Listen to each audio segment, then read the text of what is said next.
मेरा सिंहासन डिगने कैसे लगा? देवराज, ये क्या हो रहा है? आपने कहा था कि आपकी इच्छा के विरुद्ध यहाँ कुछ नहीं हिल सकता, तो आपका सिंहासन कैसे अस्थिर होने लगा? ये नहीं हो सकता।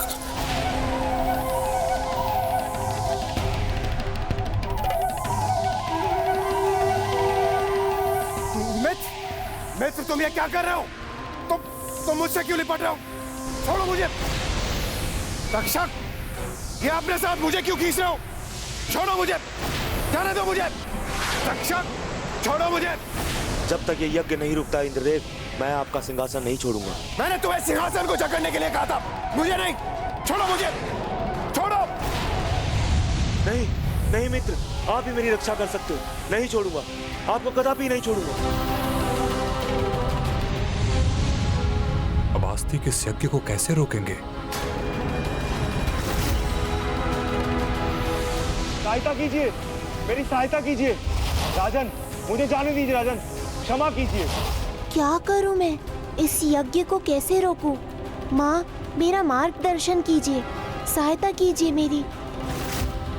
पुत्र, अपनी तपोशक्ति में विश्वास रखो। तुम स्वयं अपनी सहायता करने में सक्षम हो पुत्र।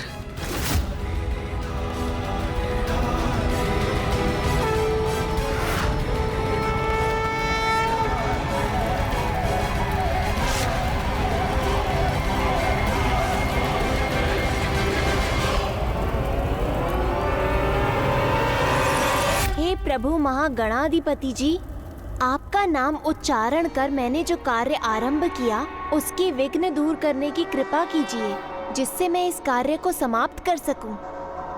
हे मां मनसा, मुझे शक्ति दीजिए जिससे मैं आपके आशीष का मान रख सकूं। कल्याण हो पुत्र।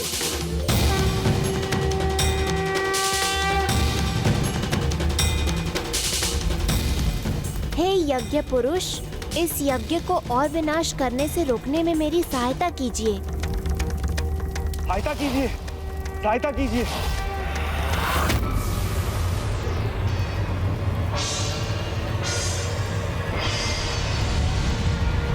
रुको, रुको,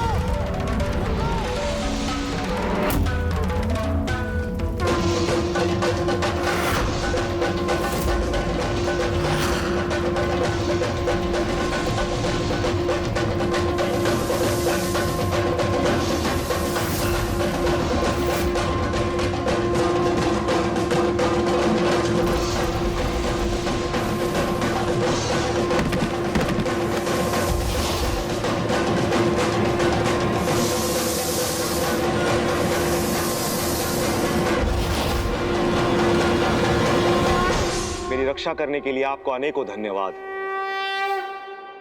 यह तक्षक तो अपने साथ मुझे भी भस्म करवा देता।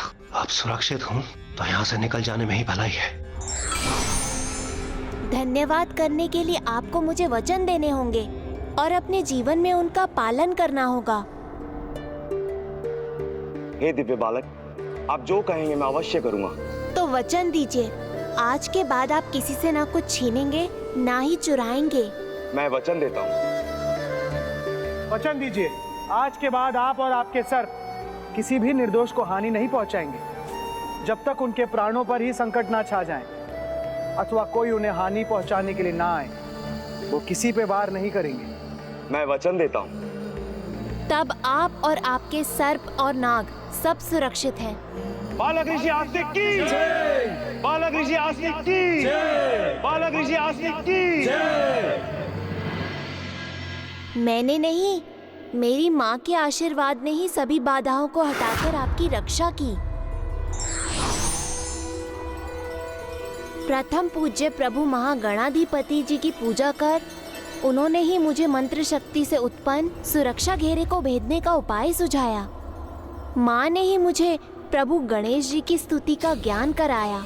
उन्होंने ही मुझे सबल सशक्त रहने का साहस दिया और कब ज्ञान शक्ति का प्रयोग करना है और कब तपोशक्ति का, इनका मार्गदर्शन भी उन्होंने ही किया। हे बालक ऋषि, आपकी महान माता कौन है? माता मनसा है मेरी माता मनसा है मेरी माता मनसा है मेरी माता।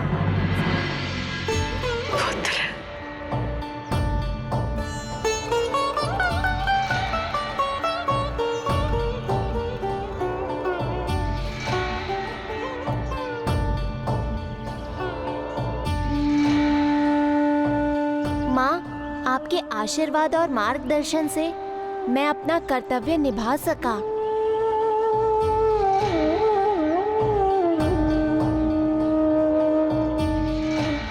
माता मनसा की, माता मनसा की, माता मनसा की। बहन मनसा, अपने पुत्र को इतने भयंकर कार्य के लिए भेजकर इस यज्ञ को रोकने के लिए, नागवंश की रक्षा सुनिश्चित करने के लिए आपका अनेकों अनेक धन्यवाद। पुत्री, नागों की रक्षा कर तुमने नाग माता होने का कर्तव्य निभाया है। आज से तुम्हें नाग माता कहा जाएगा। नाग माता कहा जाएगा। नाग माता कहा जाएगा। नाग माता मनसा की, नाग माता मनसा की।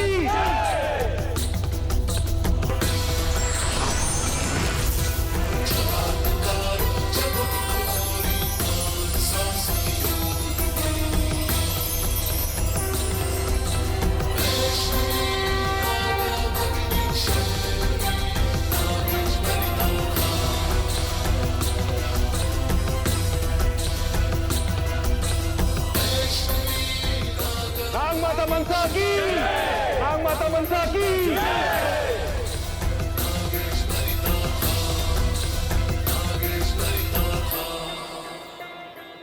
इस प्रकार तुम्हारी बहन मनसा नाग माता तो बन गई, किंतु अभी भी उसे देवी की उपाधि प्राप्त नहीं हुई है। माता, दीदी ने इतने त्याग किए, हलाहल विष का पान किया, कैलाश का त्याग किया, नागों की रक्षा के लिए अपने पुत्र को भी भेज दिया, फिर भी देवी की उपाधि नहीं मिली उन्हें। क्यों माता? आज कैलाश में क्या हुआ पुत्री? कैलाश ने आपको आमंत्रित क्यों नहीं किया? सब कुशल तो है, तुम निराश क्यों हो? वहाँ कुछ अनुचित तो नहीं हुआ? उचित अनुचित का ज्ञान नहीं है मुझे माता कद्रू, किंतु कैलाश जाकर मुझे ये अवश्य ज्ञात हो गया। मुझे इसीलिए आमंत्रित नहीं किया गया क्योंकि मुझे अभी तक देवी की उपाधि नहीं मिली है। पिताश्री महादेव ने मुझे स्वयं कहा, किसी का जन्म उसका देवी देवता बनना निर्धारित नहीं करता मनसा। भक्तों का अटूट विश्वास, उनका समर्पण, उनकी श्रद्धा, उनकी निष्ठा, उनकी सच्ची भक्ति ही हमें देवी देवता के पद पर आसीन करती है। भक्त ही हमें भगवान बनाते हैं। उनकी इस पुत्री को देवी बनने के लिए एक समर्पित भक्त की आवश्यकता है। यदि मैं उनकी परम भक्त चंद्रधर को अपना भक्त बना सकी, तभी मैं देवी कहलाऊंगी। उन्होंने कभी किसी भी कठिनाई को अस्वीकार नहीं किया।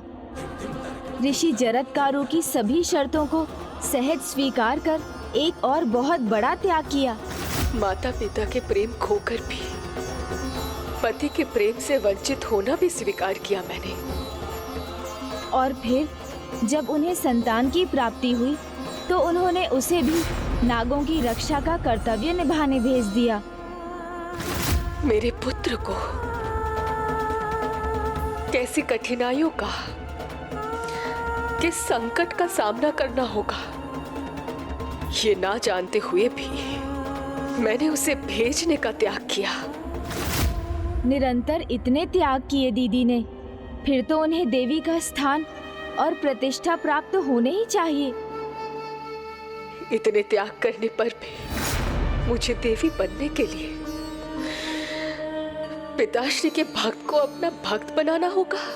मैं बनूंगा उनका सहायक। यदि इतने त्याग के पश्चात भी मुझे देवी पद नहीं मिला, तो मुझे भी किसी को अपना भक्त नहीं बनाना। अब इस प्रयोजन को सिद्ध करने में दीदी अकेली नहीं रहेंगी माता। और ना ही बनना है मुझे देवी।